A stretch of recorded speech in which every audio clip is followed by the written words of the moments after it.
कोई हीरो यहाँ। तो आजकल ये गाना बहुत ज्यादा चल रहा है, आपने सुना ही होगा, कोई हीरो यहाँ और कोई जीरो यहाँ। तो एक बार पहले इस गाने का थोड़ा सा लुत्फ उठाइए, क्योंकि आज के वीडियो का इसमें बड़ा, हम इसको बड़े मजे से इस गाने को ट्रीट करेंगे। गाना आपने सुना ही होगा, और ये गाना आजकल क्यों पॉपुलर हो रहा है, उसका रीजन ये है कि टॉप 100 रैंक वर्सेस बाकी रैंक्स के बीच में थोड़ा कंपैरिजन या डिस्कशन स्टार्ट होगी। कई बच्चे कह रहे हैं कि भाई हम भी पढ़ते हैं, हमारी तो टॉप 100 रैंक नहीं आई, और हमारे टीचर्स भी अच्छा ही पढ़ाते हैं, हमें तो बहुत अच्छे लगते हैं, फिर भी नहीं आई हमारी रैंक टॉप 100 में, और उधर तो बहुत सारी आ गई।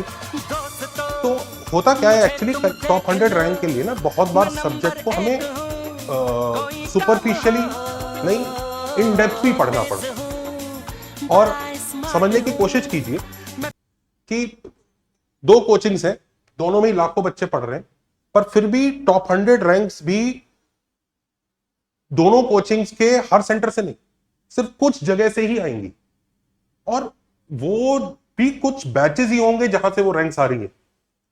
अब होता क्या है कि उन बैचेस में कॉन्सेप्ट्स को डेप्थ से कवर किया जाता है, जिस वजह से बच्चों के सोचने का तरीका उस हिसाब से डेवलप होता है, और वो बच्चे भी उस हिसाब से मेहनत करते हैं। अब जैसे मैं आपको एक बार एग्जांपल लेके दिखाता हूं, ताकि हम इस पूरे कंपैरिजन को एक सही दृष्टिकोण दे सकें। जैसे लोकेशन ऑफ रूट्स है, सारे टीचर्स अच्छे से पढ़ा रहे हैं, चाहे वो ऑनलाइन हो ऑफलाइन हो, और सब लोगों ने लोकेशन ऑफ रूट्स क्वाड्रेटिक के लिए कवर किया भी होगा, आप सबने पढ़ा भी होगा। अब बात यह है कि कुछ जगह लोकेशन ऑफ रूट्स को, मतलब जेई एडवांस तो स्पेशली लोकेशन ऑफ रूट्स सिर्फ क्वाड्रेटिक के लिए रुकेगा नहीं, उसके आगे की भी बात होती है। और कुछ जगह क्या होता है कि इस तरह के क्वेश्चंस की प्रैक्टिस वगैरह, जिसमें खाली क्वाड्रेटिक के लिए जैसे लोकेशन ऑफ रूट्स नहीं है, आगे की इक्वेशंस के लिए भी है, उसकी चीज बच्चों को कराई जाती है। अब हायर डिग्री इक्वेशंस के लिए भी लोकेशन ऑफ रूट्स है, और जेई सिलेबस के कॉन्सेप्ट से बड़े आराम से उसकी चीजों पे कमेंट किया जा सकता है। मैं उसका एक नजारा आपको पेश करूंगा आज। तो कई बैचेस में होता क्या है कि इस तरह का डिस्कशन होता है, और हमने एकेडजा चैनल शुरू भी इसी तरह के डिस्कशन के लिए किया था कि इस तरह का जो प्रीमियम कंटेंट है ये सब बच्चों के पास एक्सेसिबल हो। सिर्फ कुछ ऐसे बैचेस जहां पर बहुत अच्छे टीचर्स और बहुत अच्छे बच्चे पढ़ रहे हैं और कुछ सिटीज में ही लोकेटेड है, उनके लिए ना हो, हर बच्चे को इसका मौका मिले। क्योंकि इवन इफ रैंक टॉप 100 ना आए, बच्चे का दिमाग उस तरह से सोचने पर, उसके दिमाग में जब वो उस तरह से सोचेगा तो उसका एक तरह से कहेंगे कि ब्रेन की एक्सरसाइज होगी, और जब वो एक्सरसाइज होगी तो धीरे धीरे धीरे वो मैथ्स में और अच्छी अच्छी चीजें करेगा, और अपने आप करेगा। रैंक तो एक बाय प्रोडक्ट है, असली चीज ये है कि जब उस तरह की पढ़ाई आप करते हैं, तो उस तरह की पढ़ाई की वजह से आपके जो सोचने की स्पीड होती है, या फिर एक नई तरह से सोचने की, सेम डायरेक्शन नहीं कि अगर मेरे को क्वाड्रेटिक के लिए लोकेशन ऑफ रूट्स आ गया तो मैंने कर दिया तो मेरा काम हो गया, लेकिन अब क्वाड्रेटिक नहीं कुछ और है तो मैं सोच नहीं पा रहा हूं। तो हम सोच नहीं पा रहे हो, इसलिए नहीं सोच पा रहे हो क्योंकि कभी आपने उस डायरेक्शन में अपने ब्रेन की एक्सरसाइज करा ही नहीं है। तो हमारा ये चैनल शुरू करने का पर्पस ये था कि इस तरह का कंटेंट हर बच्चे के पास एक्सेसिबल हो, और आपने हमारे चैनल को देखा भी है। हमने उस तरह का कंटेंट जितना हो सकता है यूट्यूब पे हमने उन सब बच्चों को प्रोवाइड कराया है। कई बच्चों ने फायदा उठाया, काफी सारे बच्चे बोलते हैं कि सर हमने यूज किया, उससे हमारा मैथ्स इंप्रूव हुआ है, और पहले मुझे नहीं लगता था कि हमारी परसेंटाइल ज्यादा अच्छी आ सकती थी, पर हमारी परसेंटाइल बहुत अच्छी है। इसमें इस चैनल का काफी अच्छा कंट्रीब्यूशन है। एक्चुअली चैनल का नहीं बच्चों, वो आपका ही कंट्रीब्यूशन है। हमने तो सिर्फ आपको चीज प्रोवाइड करी, आपने उसको अच्छे से यूज किया। अब ये जो कॉन्सेप्ट्स हैं ये आपकी थिंकिंग पावर को इंप्रूव करते हैं, इसलिए टॉप 100 रैंक्स आती हैं, इसलिए टीचर्स जो टॉप 100 रैंक्स डिलीवर करते हैं साल बर साल, हर साल। There are so many students of mine also जिन्होंने टॉप 100 रैंक्स कई बार प्रोड्यूस की है। आप उन सब बच्चों को भी जब हम लोग ग्रूम कर रहे होते हैं तो एक ही तरीका होता है कि इट डजंट मैटर कि क्वेश्चन एग्जाम में जेईई ने सिलेबस में क्या लिखा है। मतलब जो नॉन सीरियस बच्चे होते हैं उनमें और सीरियस बच्चों में सबसे बड़ा डिफरेंस यही है कि नॉन सीरियस बच्चा ये पूछता है कि अरे सर ये पेपर में कैसे आएगा, आएगा ही नहीं, और वो उस चीज को मान लेता है। लेकिन सीरियस स्टूडेंट्स और सीरियस टीचर्स की सबसे बड़ी चीज ये होती है कि it doesn't matter, you learn करो, अप्रोच को सीखो, समझो, रटो नहीं, सीखो समझो, और उसको सीखने के बाद उस तरह से सोचना आपको अपने आप आएगा। आप स्टूडेंट्स हो, आप बल्कि ज्यादा स्मार्ट हो टीचर्स से। हम आपको एक चीज बताएंगे, आप उसके बदले में 10 चीजें खुद कर पाओगे। तो इस थॉट की वजह से सीरियस स्टूडेंट्स इस वीडियो को भी इस तरह से देखें कि हम कुछ सीखने जा रहे हैं। लाइक करें, शेयर करें, सब्सक्राइब करें, और चलिए, जो बच्चे किसी स्पेशल बैच में, किसी भी इंस्टीट्यूट के स्पेशल बैच में अगर नहीं भी पढ़ पा रहे, वो भी टेंशन ना लें, हमें सपोर्ट करें। हम प्रीमियम कंटेंट आपको तीनों सब्जेक्ट के लिए प्रोवाइड करेंगे, पीसीएम के लिए। आज के वीडियो को लाइक कीजिएगा, शेयर कीजिएगा। तो चलिए, जैसे मैं दिखाता हूं, ये वाला क्वेश्चन है कि none of the 42 zeros of the equation, ये एक इक्वेशन है, आप समझ सकते हैं 42 डिग्री इक्वेशन है, इसका कोई भी रूट इस इंटरवल में नहीं है, ये साबित कर। लोकेशन ऑफ रूट जैसी चीज है। अब क्वाड्रेटिक होता, क्वाड्रेटिक में बोलते कि इधर कोई रूट नहीं है इसका, तो उसके तो सबको पता ही थे कि वो ए एफ ऑफ के greater than zero, less than zero, वो सब जानते ही हैं, कर ही लेते हैं। लेकिन अब ये आ गया, और आप देखिएगा, मैं इसका सब सॉल्यूशन बताऊंगा ना, और मैं प्रूव करके दिखाऊंगा आपको कि हाँ, ये तो ऐसे क्वेश्चन तो मैंने देखे हुए हैं, मतलब ऐसा तो मैं सोच सकता था, पर मैं ऐसा इस क्वेश्चन में सोचूं, ये मुझे इसलिए नहीं पता क्योंकि मैं शायद यही चीज पहली बार देख रहा हूं, और मैंने इस चीज को कवर भी किया था, मैंने प्रॉमिस भी किया था कि इसको मैं प्रूव भी करके दिखाऊंगा। और ऐसे बहुत सारे कॉन्सेप्ट्स हैं, कमेंट कीजिएगा if you want those concepts, specially before JEE advance. तो इसके 42 रूट्स हैं, रियल है नॉन रियल है पता नहीं, पर हमें प्रूव करना है कि उनमें से कोई सा भी इस इंटरवल में नहीं है। That is the question that we want to prove. अब मैं कॉन्सेप्ट पढ़ाऊंगा, मैं प्रूव करूंगा, और मैं दिखाऊंगा कि ये जेईई के कॉन्सेप्ट से कितनी इजीली आ जाता है, और हमें इस तरह की चीजें क्यों सीखनी चाहिए, क्योंकि इसका फायदा हमें अल्टीमेटली एग्जाम में मिलता है। क्योंकि मेंस तो फिर भी चलो हमारे पड़े पड़े क्वेश्चंस से मिलती जुलती चीजें दे देता है, एडवांस नहीं देगा। तो चलो देखो, अब देखो, सबसे पहले ये क्वेश्चन है, दिस इज द क्वेश्चन। तो कॉन्सेप्ट क्या है, पहले कॉन्सेप्ट देख लीजिए, फिर मैं इस कॉन्सेप्ट को किस तरह से सोचना है उसको वो भी दिखाऊंगा आपको। कॉन्सेप्ट ये है कि पहले तो अगर मान लीजिए इस इक्वेशन के कुछ रूट्स अगर जीरो है तो उनको अलग से ही निकाल लो। तो देखिए, इस इक्वेशन में कोई रूट जीरो है नहीं क्योंकि एक्स कॉमन निकल नहीं रहा है, तो remove the roots that are zero, उसको सबसे पहले हटा दीजिए। दूसरी चीज, जो ये हमने ऑलरेडी कर दिया ये वाला काम। दूसरी चीज, इसका जो लीडिंग कोफिशिएंट है उसको 1 कर दीजिए। लीडिंग कोफिशिएंट मतलब जो एक्स की हाईएस्ट पावर का कोफिशिएंट है उसको हमने 1 कर दिया। अगर मान लीजिए 2 है या 3 है या -3 है, उससे डिवाइड कर दीजिए तो अपने आप ही वो 1 हो जाए। तीसरा काम, हमें क्या काम करना है कि वो पावर ऑफ एक्स ढूंढना है जो पहले नेगेटिव कोफिशिएंट के साथ आती है। मतलब लेफ्ट से राइट जाएंगे तो देखो, एक्स की पावर 42 है, फिर एक्स की पावर 41 का कोफिशिएंट 0 है, हमें नेगेटिव कोफिशिएंट ढूंढना है। एक्स की पावर 40 का कोफिशिएंट 0 है, चलते चलते चलते पहला एक्स की पावर 36 मिला है जिसका कोफिशिएंट -31 है, दिख रहा है। तो हमें वो टर्म ढूंढनी है जो लेफ्ट से चलते चलते पहली बार नेगेटिव कोफिशिएंट के साथ आती है, जो एक्स की पावर -36 है। उस पावर को m मान लीजिए। n अगर इक्वेशन की डिग्री है जो 42 है, तो हमें n - m निकालना है, विच इज k। डिग्री और उसके बीच का डिफरेंस निकालना है। बेसिकली k 6 आ गया। 6 बेसिकली बताता हूं क्या है, वो टर्म्स है इसके पहले जो या तो पॉजिटिव कोफिशिएंट के साथ आ रही है या जीरो कोफिशिएंट के साथ आ रही है। जैसे x की पावर 46, एक्स की 42, 41, 40, 39, 38 और 37, ये 6। तो के मतलब कितनी टर्म्स है जो उसके पहले हैं जिनका कोफिशिएंट या तो 0 है या पॉजिटिव है, और ये ऐसा पहली नेगेटिव टर्म के लिए करना। तो ये हमें मिल गया के की वैल्यू 6। इसके अलावा हमें लेफ्ट से राइट चलते चलते चलते जो नेगेटिव कोफिशिएंट्स है उन पे ध्यान देना है। उसमें से जो सबसे बड़ा है मैग्नीट्यूड वाइज, सबसे बड़ा है मैग्नीट्यूड वाइज, इधर देखिए, सबसे बड़ा मैग्नीट्यूड वाइज -32 है, उसके मॉड को जी मानना। तो जी इज 32। तो हमें दो ही चीजें निकालनी है, एक तो पहले नेगेटिव कोफिशिएंट से पहले कितनी टर्म्स हैं जो या तो 0 है या पॉजिटिव कोफिशिएंट के साथ आती है। ऑल्सो पूरे कोफिशिएंट्स की लिस्ट में जो नेगेटिव कोफिशिएंट है उसमें सबसे तगड़ा मैग्नीट्यूड वाला कौन है, जो कि इस केस में 32 है। बस कहानी है कि सारी रूट्स किसी भी इक्वेशन की इस इंटरवल में होती है, विच इज -∞ to 1 + g⁻⁴ ये एक तरह से अपर बाउंड दे देता है। This gives you the upper bound कि सारी रूट्स इसके अंदर ही अंदर रहेंगी। और ये इसलिए इंपॉर्टेंट है कि अगर आपको लोअर बाउंड चाहिए तो इसी इक्वेशन में x के बदले -x दीजिए और फिर इसी फंडे को दोबारा लगाइए, तो फिर वो जो नई इक्वेशन बनेगी उसका जो अपर बाउंड होगा वो आपको इस इक्वेशन का लोअर बाउंड भी दे देगा। और ये करके हम इनफैक्ट x को 1/x से रिप्लेस कर दीजिए, तब आप देखिए कि बीच के भी कुछ पोर्शन गायब कर सकता है। तो काफी कुछ इसको मैनिपुलेशन कर सकते हैं। कमेंट में बताइएगा वो आप चीज आप कर पा रहे हैं, नहीं कर पा रहे हैं, उसको वीडियो में कन्वर्ट करें। तो ये आंसर आता है कि इसके अंदर होंगी। प्रूफ भी हम बताते हैं, पहले इसको इजी है प्रूफ, अभी बता रहे हैं, पहले इसको अप्लाई करके दिखाते हैं। अप्लाई करेंगे तो जैसे इसमें के जी 32, के 6, तो 1 + 32 की पावर 1/6 यानी 1 + 2⁵/6 इसी जोन में सारी रूट्स होंगी।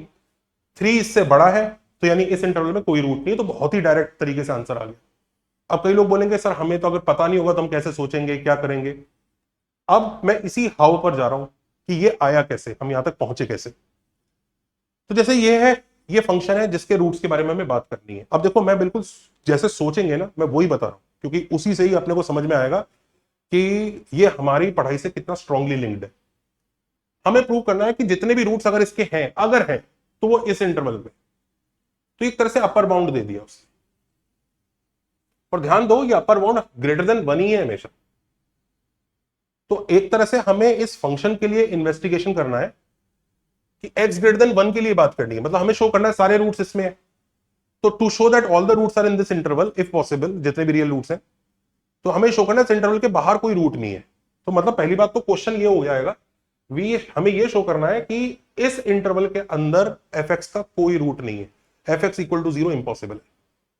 तो हमने इस क्वेश्चन को इस जगह कन्वर्ट किया, मतलब to show that there is no root is much easier than to show that all the roots, क्योंकि सारे के सारे 42 कहां से ढूंढ के लाएंगे कि सारे 42 यहीं पड़े। इससे अच्छा ये शो कर दो कि इस जोन में कोई भी रूट नहीं है। अब जो होंगे सारे के सारे इधर ही होंगे, उसमें से जो रियल हो, नॉन रियल हो, जो भी रियल वाले इधर ही होंगे, इसके अंदर कोई नहीं है। तो आई थिंक ये वाला थॉट प्रोसेस आप लोगों को समझ में आया, खुद देख लीजिए एक बार। अच्छा, इसके अलावा अगर ये सोचने का तरीका हमें समझ में आ गया कि हमने इस क्वेश्चन को इस तरह से क्यों कन्वर्ट किया, क्योंकि I think it is fairly obvious कि सारों को कैसे इसके अंदर शो करूं, इससे अच्छा उल्टा प्रूव कर देता हूं। तो हम ये प्रूव करेंगे। अच्छा, दूसरी कहानी ये है कि अगर हमें इसमें fx 0 नहीं हो सकता, हमें ये प्रूव करना है कि fx इक्वल टू 0 पॉसिबल ही नहीं है इस वाले इंटरवल में, जो बाहर वाला इंटरवल है। अब आप सोचो कि इंफिनिटी पे जब fx जाए, fx तो पॉलिनोमियल है ना जिसका लीडिंग कोफिशिएंट 1 है, तो आप जानते हैं उसके ग्राफ्स ऐसे ही होते हैं। तो x टेंडिंग टू इंफिनिटी पे वो ऊपर ही जाएगा, पॉजिटिव ही रहेगा। और अब आप बोल रहे हो कि इस इंटरवल में एक भी रूट नहीं है, तो यहां से लेकर यहां तक का पोर्शन के बारे में बात हो रही है एक तरह से। तो उस पोर्शन में आप ये समझ सकते हैं कि हमें ये जो बात है ना कि fx 0 नहीं हो सकता, तो fx 0 भी नहीं हो सकता, इंफिनिटी पे पॉजिटिव भी है, तो अब उधर से चलोगे तो हमेशा कभी 0 तो होना अलाउड ही नहीं है, तो वो नेगेटिव तक तो जा ही नहीं पाएगा। क्योंकि पॉलिनोमियल्स की यही बात होती है ना, जब भी वो पॉजिटिव से नेगेटिव जाना चाहते हैं वो एक्स एक्सिस को क्रॉस करते हैं। अब आप कह रहे हैं एक्स एक्सिस तक पहुंच ही नहीं सकता, इंफिनिटी पे पॉजिटिव रहना ही है, तो यानी इस जोन में पक्का fx ग्रेटर देन 0 ही प्रूव कर देना है।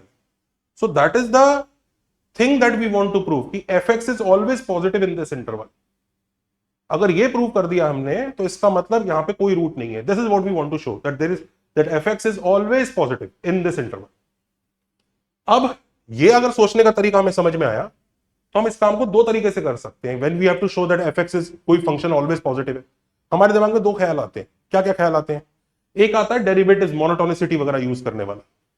मोनोटोनिसिटी वगैरह करते हैं, फंक्शन का डेरिवेटिव वगैरह निकालते हैं, इंक्रीजिंग डिक्रीजिंग शो करते हैं, फिर बताते हैं। दूसरा तरीका ये आता है कि fx को किसी दूसरे gx से बड़ा शो कर दो और शो कर दो gx खुद पॉजिटिव है। इस तरह के काम भी हमने बहुत बार किए हैं। अब हमारे सामने यही दो चॉइसेस है, अगर हमने पढ़ाई अच्छे से करी है। इन दोनों चॉइसेस में से जेई के हिसाब से हम कौन सी चॉइस चूज करें, यह सोचना जरूरी है। अब अगर मैं डेरिवेटिव वाली लेता हूं, तो तुम्हें दिख रहा है ना, बाकी कोफिशिएंट्स जो होंगे वो भी रोल प्ले करेंगे। जब आप डिफरेंशिएट करोगे, डेरिवेटिव निकालोगे, तो 32 के अलावा ये 31 भी रोल प्ले करेगा, 27 भी रोल प्ले करेगा, ये वाले कोफिशिएंट भी रोल प्ले करेंगे, सब कुछ करेंगे, क्योंकि डेरिवेटिव तो हर टर्म का ही आएगा और फिर हमें उसके हिसाब से एनालिसिस करना होगा। लेकिन हमारा जो रिजल्ट है वो रिजल्ट सिर्फ इससे और के पर डिपेंड कर रहा है, तो यानी वो नहीं चाहिए हमें। तो डेरिवेटिव से ज्यादा आई थिंक हमें एक ऐसा जीएक्स वाला मेथड यूज करना चाहिए रादर देन डेरिवेटिव्स, क्योंकि डेरिवेटिव्स तो बाकी कोफिशिएंट पे भी डिपेंड करेगा, और मैं जानता हूं उससे भी आंसर आता ही होगा। लेकिन हमें जो चाहिए उसके हिसाब से हमें बाकी कोफिशिएंट्स का इन्वॉल्वमेंट चाहिए ही नहीं। तो हम क्यों ना एक ऐसा पॉलिनोमियल कंस्ट्रक्ट करके दिखाएं कि fx उससे बड़ा है, और वो पॉलिनोमियल सिर्फ g, कैपिटल G की हेल्प से मिलकर बनाओ, और हम प्रूव कर दे कि gx तो हमेशा पॉजिटिव है, तो ये इससे बड़ा है तो इससे पॉजिटिव हो गई। That is the idea we will take. अब gx क्रिएट करेंगे जो इस 32 का इस्तेमाल करेगा, बाकी कोफिशिएंट्स को इग्नोर करेगा, और हम प्रूव करेंगे कि इस इंटरवल के अंदर gx हमेशा पॉजिटिव है, और fx क्योंकि gx से बड़ा है तो हमारा काम हो जाएगा। तो पूरा खेल अब उस gx को कंस्ट्रक्ट करने का है। अब हम बड़ी स्मार्टली उस gx को कंस्ट्रक्ट करेंगे। कैसे करेंगे? देखो, हमें ये तो समझ में आ ही रहा है, ये 42 और 36 के बीच का डिफरेंस 6 है, तो 6 की तो जरूरत है, तो ये वाली टर्म चाहिए, ये वाली टर्म चाहिए, इस टर्म में ये वाला कोफिशिएंट चाहिए क्योंकि 32 चाहिए हमें। बाकी सबके कोफिशिएंट्स इग्नोर करवाने हैं, मतलब इसका कोफिशिएंट इग्नोर करवाना है, इसका कोफिशिएंट नहीं चाहिए, इसके कोफिशिएंट नहीं चाहिए, ये कोफिशिएंट नहीं चाहिए, ये नहीं चाहिए। तो कुछ टर्म्स ऐसी है जो हमें नहीं चाहिए जीएक्स में, क्योंकि जीएक्स जो अपना आंसर देगा ना वो सिर्फ कैपिटल जी और के की फॉर्म में ही देगा। तो बहुत सारी टर्म्स ऐसी हैं एफएक्स के पास जो जीएक्स से एक्स्ट्रा होंगी, पर हमें जीएक्स को एफएक्स के इक्वल नहीं बनाना है, हमें जीएक्स को एफएक्स से छोटा दिखाना है। तो देखो मैं सबसे पहले क्या करने जा रहा हूं, ध्यान से देखिएगा। मैं ये वाली जो टर्म्स है ना, क्योंकि ये दोनों दो यूजफुल टर्म्स थी, देखा जाए तो ये तीन यूजफुल टर्म्स हैं, इन दोनों के बीच में भी कई सारी टर्म्स होंगी, मैं उनको रिजेक्ट कर रहा हूं, मैं कह रहा हूं उनको हटा ही दो। अब ध्यान से सोचो, वो सारी टर्म्स पॉजिटिव कोफिशिएंट्स के साथ थी, और हम बात कर रहे हैं एक्स ग्रेटर देन 1 प्लस, हम इस इंटरवल में बात कर रहे हैं, हम शो करना चाह रहे हैं इस इंटरवल में जी एक्स ऑलवेज पॉजिटिव, तो यहां पे एक्स की मिनिमम वैल्यू भी पॉजिटिव है, तो वो बीच वाले जो सारे नंबर्स हैं ना वो पॉजिटिव कंट्रीब्यूशन दे रहे हैं एफएक्स को। एक्स की पावर 37 एक पॉजिटिव कंट्रीब्यूशन देगा, और भी होते ना, एक्स की पावर 38 होता, 12 एक्स की पावर 38 होता, वो सब पॉजिटिव कंट्रीब्यूशन दे रहे हैं। अगर मैं उनको हटा दूं तो मुझे पक्का पता है कि वो जो नया वाला पॉलिनोमियल बना है ना वो एफएक्स उससे बड़ा ही होगा, इक्वल भी हो सकता था अगर वो बीच की टर्म्स नहीं होते, पर जो भी एफएक्स उससे ग्रेटर देन इक्वल टू तो है। इससे ये एडवांटेज हुआ कि हमारी जो बीच की टर्म्स के कोफिशिएंट होते ना, यहां तो खैर 1 है, पर तुम्हें पता है ना, यहां पे मान लो √2 आ जाता तो √2 का इन्वॉल्वमेंट आ जाता, और हमें जीएक्स में √2 का इन्वॉल्वमेंट चाहिए भी नहीं, क्योंकि हमें आंसर ये शो करना है कि उस जोन के लिए हमेशा ग्रेटर देन 0। तो मैंने बीच वाले सारे गायब कर दिए, एफएक्स पक्का इससे बड़ा होगा। अच्छा अभी भी मुझे देखो ये 32 को रखना है हीरो, 31, 27, 20 इन सब की जरूरत नहीं है। तो हम पता है एक काम बड़े मजेदार कर सकते हैं, हम हर एक कोफिशिएंट को -32 से रिप्लेस कर देंगे। इससे क्या होगा, जो पॉजिटिव कोफिशिएंट से उनमें उनकी जगह आपने -32 डाल दिया तो वो और टर्म्स नेगेटिव हो जाएंगी, तो उन्होंने फंक्शन को और छोटा कर दिया। और जो नेगेटिव कोफिशिएंट था लेट्स से -27, उसकी जगह भी आपने -32 डाल दिया तो वो और ज्यादा नेगेटिव हो गया। तो ये जो ऑरेंज वाला है इससे भी छोटा है नीचे वाला, पर इसमें सारे के सारे 32 हैं। जिन लोगों ने कॉम्प्लेक्स नंबर या सीक्वेंस सीरीज पढ़ा है वो जानते हैं इस तरह की चीज हमने करी है, और पर इस तरह की चीज इस तरह से अप्लाई हो सकती है ये नहीं सोचा होगा। और ये जो पढ़ाई है ये इसीलिए करी जाती है ताकि हम ऐसा सोच सकें। आपने कई सारे टेस्ट सीरीज वगैरह में क्वेश्चन देखे होंगे जिसमें सॉल्यूशन जब आप ऐसे देखते हैं आप सोचते होंगे ये किसको क्लिक होगा, ये उसको क्लिक होगा जिसने पहले इस तरह की चीजें सोची हुई हैं, और वो इसीलिए पढ़ाया जाता है कि डायरेक्ट क्वेश्चन नहीं आएगा, डायरेक्ट क्वेश्चन नहीं आएगा और आना भी नहीं चाहिए, लेकिन बच्चे के पास अगर सोचने के शस्त्र होंगे तो वो कर पाए। पूरा खेल यही है, और टॉप 100 और नॉन टॉप 100 रैंक का डिस्कशन भी यही है, और कुछ नहीं है। There is nothing different, it is just that those students like to think, that's all. अब ये है, तो ये सब में हमने 32 32 32 कर दिया। इसका एडवांटेज क्या हुआ, ये 32 कॉमन लेंगे तो यहां पर देखो क्या सीरीज बन गई, जीपी। जिन्होंने जेई की तैयारी करी वो जानते हैं हमने ऐसे क्वेश्चंस करे हैं जिसमें ऐसे एक जीपी क्रिएट कर देते थे। अब यानी एफएक्स इससे बड़ा है। अगर हम इसको ग्रेटर देन 0 शो कर दें इस इंटरवल के लिए, 1 प्लस जी कितना है 32 था, 32 की पावर 1/6 के लिए इस इंटरवल में इसको पॉजिटिव शो कर दें तो हमारा काम हो जाए।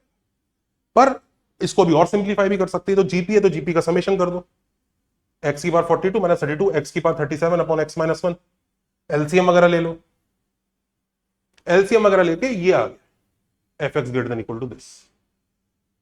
अब अगर हम इसको ग्रेटर देन 0 शो कर दें उस इंटरवल में तो हमारा काम हो गया।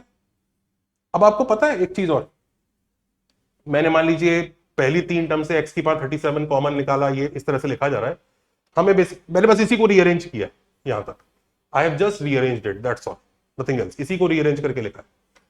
अब कहानी है कि ये जो +32 अपॉन x - 1 है, दिख रहा है ये, अगर मैं इसको भी हटा दूं तो मेरा जो नया फंक्शन होगा वो और भी छोटा होगा। अगर मैंने उसको ही पॉजिटिव शो कर दिया तो मेरा काम हो जाएगा।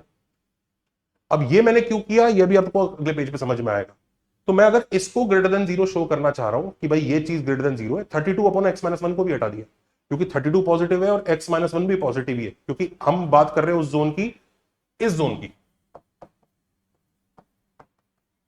इस जोन की, इसमें तो x1 से बड़ा ही है, तो यानी ये पॉजिटिव है, 32 अपॉन x - 1 पॉजिटिव है, उसको भी हटा दिया।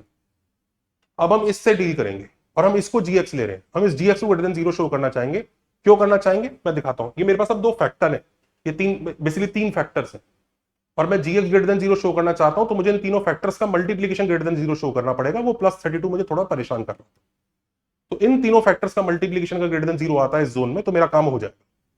अब सोचिए इन तीनों फैक्टर्स में से मुझे ये वाला फैक्टर कंसिडर करने की जरूरत भी नहीं है, क्योंकि उस जोन में ये तो ऑलवेज पॉजिटिव है, ऑल्सो ये भी ऑलवेज पॉजिटिव है। तो पूरा का पूरा फोकस हमारा इसके ऊपर आ जाएगा कि भाई इसे ग्रेटर देन 0 शो कर दो, ग्रेटर देन 0 या ग्रेटर देन इक्वल टू 0, क्योंकि अब तो +32 अपॉन x - 1 भी तो था। तो अगर हमने इसको greater than equal to 0 show कर दिया तो हमारा काम हो जाएगा। तो हमें प्रूव ये करना है कि x⁻6 - x⁻5 is greater than equal to 32 in this zone. कैसे करेंगे? दो लाइन में हो जाएगा। हमें यह प्रूव करना है, हम इसको देखो जरा, x के बारे में क्या, अब ये जो चीज प्रूव करनी है ये x की किसी जोन के लिए प्रूव करनी है ना। उस जोन में क्या पता है हमें? हमें ये पता है, यानी हमें ये पता है। आप वैसे इसको भी ग्राफ से प्रूव कर सकते हो कि ये हमेशा ग्रेटर देन इक्वल टू 32 है उस जोन में, लेकिन आप इसको देखो, हमें ये पता है, इसका इस्तेमाल करते हैं। इसका इस्तेमाल कैसे करते हैं खुद देखिएगा। x-1 इज ग्रेटर देन 32, ये तो ट्रू है, ये तो हमें पता ही है उस जोन में। x-1 कॉमन लिया इंटू x-1, क्योंकि देखो ये क्या है, this quantity is x⁵ into x-1, तो x-1 ऑलरेडी है और इधर x⁵ है, ये x-1 है। x⁵ x-1 से बड़ा होगा, ये खुद ही 32 से बड़ा है, तो इसका मतलब x⁵ इंटू x-1 भी 32 से बड़ा होगा, यानी x⁵ x⁵ भी 32 से बड़ा होगा। ये प्रूव हो गया, हेंस प्रूव डन। यानी ये 32 से बड़ा है, ये 32 से बड़ा होने की वजह से उस जोन में ये पॉजिटिव है, ये तो ऑलवेज, ये भी पॉजिटिव है, ये भी पॉजिटिव है, तो इसका मतलब fx एक gx से बड़ा है, तो gx पॉजिटिव है, यानी fx ऑलवेज ग्रेटर देन 0 इस जोन में, यानी fx का कोई रूट नहीं होगा उस जोन में, और यही चीज आती है। अब सवाल ये उठता है कि हम एग्जाम के लिए सबसे पहले तो ऑफ कोर्स इस कॉन्सेप्ट को याद ही रखें, ये जो मैंने आपको बताया -∞ to 1 + g⁻⁴ बट खाली याद नहीं रखना है, ये जो टेढ़े मेढ़े थॉट से हमने किया है ना, हमने कॉम्प्लेक्स नंबर में ऐसे क्वेश्चन किए, जब हमने जीपी क्रिएट करके इनइक्वालिटी क्रिएट कर देते हैं, हमने सीक्वेंस सीरीज में ऐसे क्वेश्चंस क्रिएट किए हैं, एएमजीएम वाले इसमें ऐसे जीपी क्रिएट करके इनइक्वालिटी क्रिएट कर लेते हैं। वो जो टेढ़ा मेढ़ा थॉट है यहां पे कैसे लग रहा है, उसे भी अंडरस्टैंड करो। अगर आप चाहते हैं कि हम लोग एक अच्छी रैंक लाएं, तो आपको ये सोचना होगा टॉप 100 नहीं आई, टॉप 100 कोई जरूरी नहीं है। मेरे जितने स्टूडेंट्स हैं उसमें से मोस्ट सक्सेसफुल बच्चे वो नहीं है जो टॉप 100 रैंक लाए। अब मैं नाम लूंगा कि इस बच्चे से ज्यादा सक्सेसफुल वो हो गया, तो दोनों ही बच्चे बुरा मान जाएंगे। लेकिन जितने भी टॉप 100 रैंक्स मैंने पढ़ाए, मैं ये नहीं कह सकता कि वही सबसे ज्यादा सक्सेसफुल है। सक्सेसफुल हर बच्चा होता है, इनफैक्ट ऐसे बच्चे जिनका आईआईटी नहीं हुआ वो बहुत सक्सेसफुल है। तो सक्सेस उस बात पर डिपेंड नहीं करती कि रैंक क्या आएगी, सक्सेस इस बात पर डिपेंड करती है कि आपने ढंग से पढ़ाई की है कि नहीं। टॉप 100 रैंक इस बात का सबूत होता है कि हाँ पढ़ाई अच्छे से करिए। जिसकी टॉप 100 नहीं भी आई वो भी अच्छे से पढ़ाई करा हुआ बच्चा हो सकता है। आप बस अपनी अच्छे से पढ़ाई करो ताकि आपकी सोचने की शक्ति और अच्छी हो। Top 100 rank is a medal which proves that this person has studied well.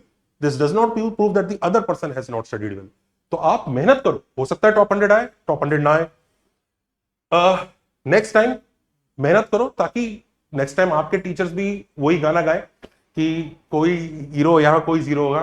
और yes, congrats to that coaching class, वो रैंक्स लाना, it matters, it shows the hard work, and definitely all the rest should pull up their socks and show कि अगली बार result और जगह से भी और अच्छा आएगा।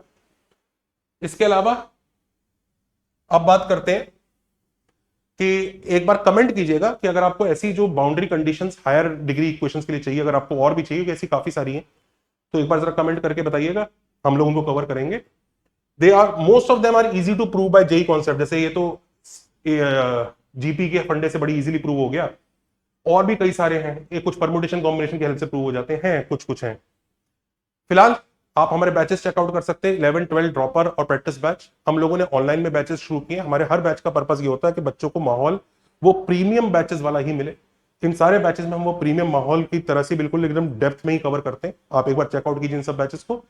स्पेशली अगर कोई बच्चा किसी अच्छी कोचिंग में ऑलरेडी पढ़ रहा है और वो चाहता है कि मैं फिर भी अपनी पढ़ाई में वो एज लाना चाहता हूं, वो अकेडजा दोस्त और हमारे प्रैक्टिस बैचेस जरूर चेकआउट कर सकता है। उससे वो हमारे से कनेक्टेड भी रहेगा और हम भी उसको गाइड कर पाएंगे। Like, share and subscribe. And अगर आपको मोर ऐसे वीडियो चाहिए तो हमें सपोर्ट करते रहिए। Take care, bye bye.